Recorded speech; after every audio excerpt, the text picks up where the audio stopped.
In this module, we will talk about the chief factor in global interdependence. Global interdependence means it can be defined as a worldwide reciprocated dependence of countries, that different countries are interacting with each other and they believe in interdependence, that they are going to assist each other in any crisis. Causes of global interdependence: international trade, global political representation, international communications, speedy transactions, traveling, scarce natural resources, social mobilization, and cultural convergence. These are the major causes of global interdependence, and it is happening due to the single thing that is known as compression of space and time, known as globalization. Although there are many reasons behind global interdependence, but international trade is attributed as the chief factor due to following aspects: import and exports of goods and services. In the contemporary globalized world, it is difficult to survive without certain imports and exports.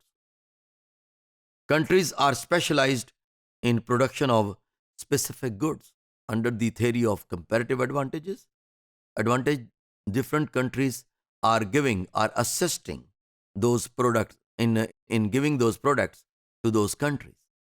This is how they are helping each other and cooperating with each other. This is making them more interdependent upon each other. One major benefit of global interdependence is that all countries get opportunity to participate in international trade and acquire the products according to their needs. For example, oil and gas, it's every state needs it. And the states which lack these energy resources, they need it. So oil and gas are the basic resources, but some countries have to import these as they cannot produce their own. Increased economic growth activity happens owing to this import and export issues, import and export phenomena. Exchange of ideas and culture is also happening owing to this process of globalization. There are few negative aspects owing to this global interdependence happening in the global village. Competition between national and international industries. Perks of globalization are uneven for different regions and countries. Job insecurity and exploitation of working class. Issues of state security. Losing identities due to transnationalism.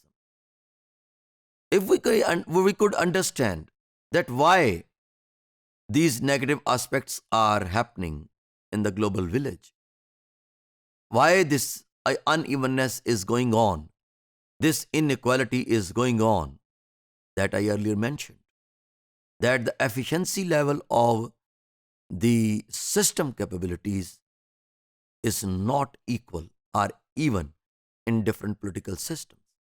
So that unevenness is happening owing to the uneven efficiency level of the system capabilities in the global governance.